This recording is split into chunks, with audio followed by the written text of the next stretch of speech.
देखिए, आज हम लोग रस में हास्य रस के बारे में पढ़ेंगे। जैसा कि हास्य रस नाम से ही स्पष्ट हो रहा है कि इसमें हंसी, प्रसन्नता, विनोद का भाव जो है कि प्रदर्शित होता है।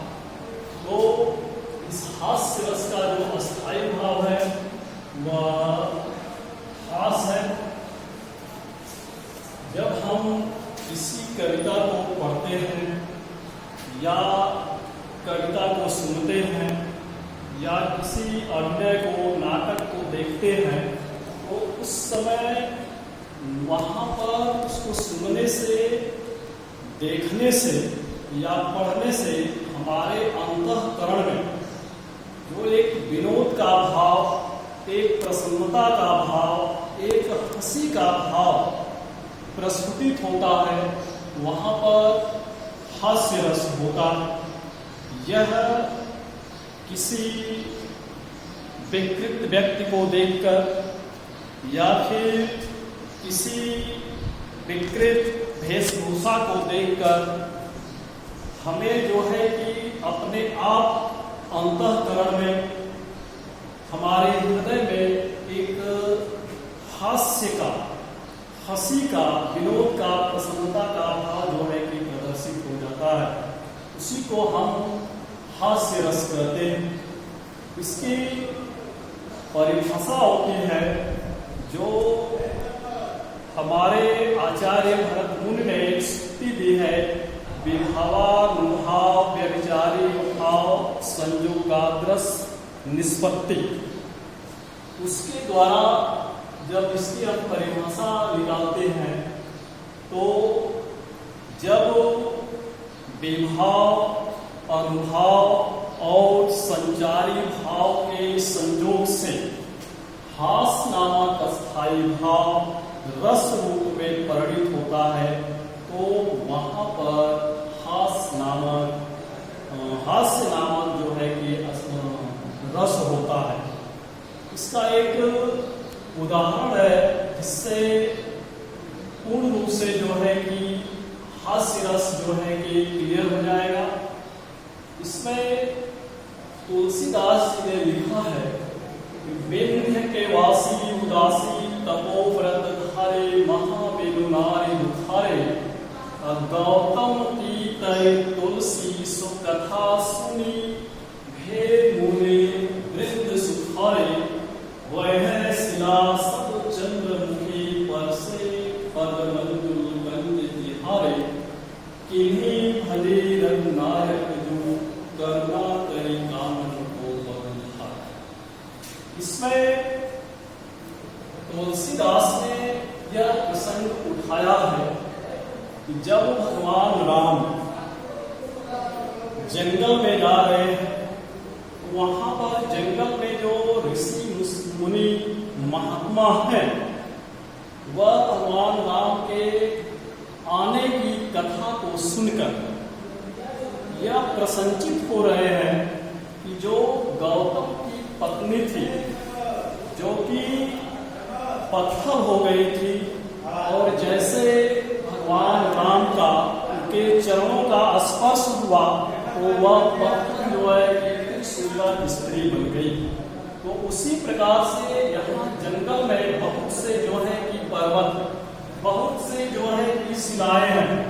यह सब जो शिलाएं हैं, जैसे ही भगवान राम के चरणों का स्पर्श होगा इन शिलाओं से, सभी शिलाएं, पत्थर की शिलाएं जो है वह सुंदर सुंदर चंद्रमुखी के समान जो है कि स्त्रियों का जो है कि यहाँ बनना दिखाई देगा।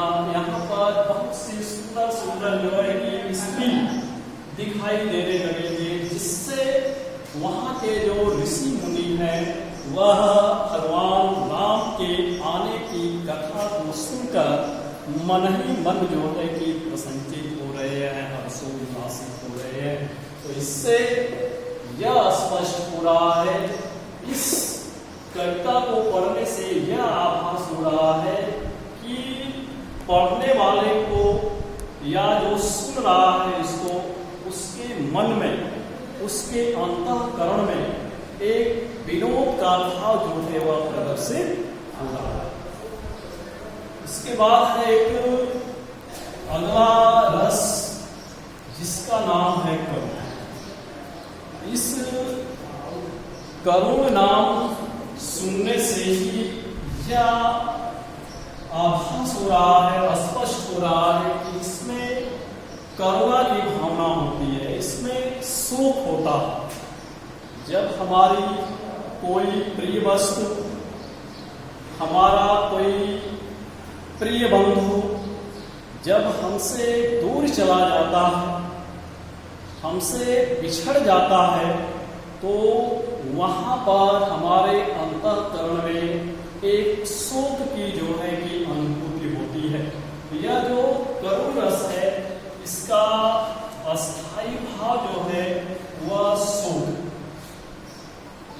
करुण रस का अस्थाई भाव शोक है। जब विभाव, अनुभाव, व्यभिचारी भाव के संयोग से यह शोक नामक जो अस्थाई भाव है, शोक नामक अस्थाई भाव जब वो रस रूप में परिणित होता है, तो वहां पर करुण रस होता है।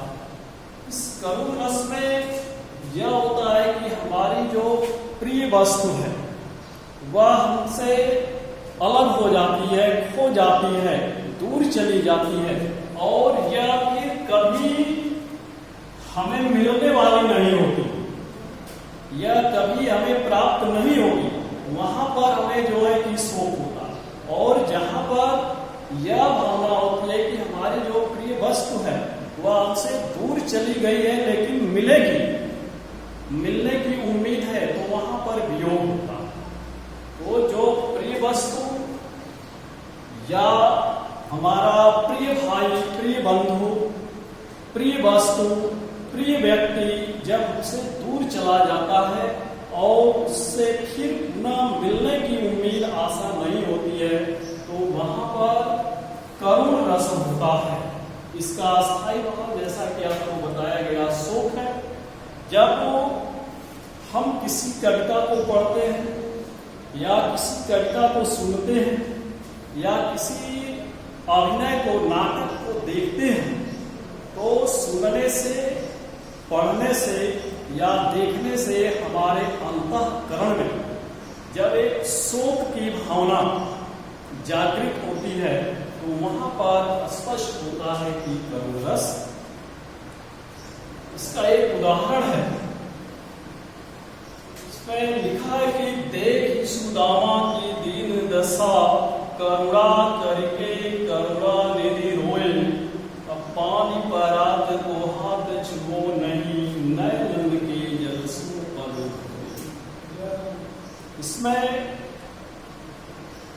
यह बताया गया है कि जब भगवान कृष्ण के जो मित्र सुदामा जी हैं, वह भगवान कृष्ण के पास गए हैं और भगवान कृष्ण सिंहासन पर बैठे हुए हैं।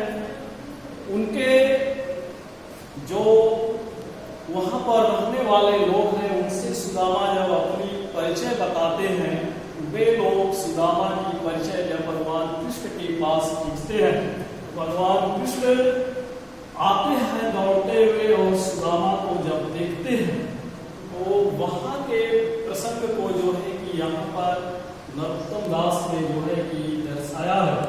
लिखे है कि देख सुदामा की दीन दशा, सुदामा की दीन दशा को भगवान कृष्ण देख करके, तो भगवान कृष्ण है करुणानिधि, करुणानिधि, करुणा के खजाना भगवान कृष्ण सुदामा जी की दशा को देख करके, करुणा करके, शोक करके, कष्ट करके जो है कि रोने लगते हैं।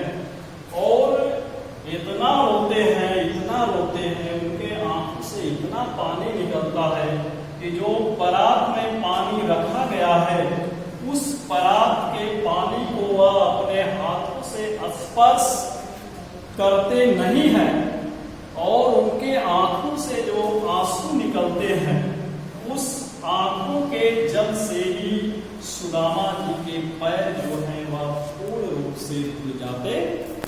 तो यहाँ पर यह स्पष्ट हो रहा है कि शोक इसमें दर्शाया गया है। भगवान कृष्ण जो है वह सुदामा के प्रति जो है कि शोक प्रदर्शित कर रहे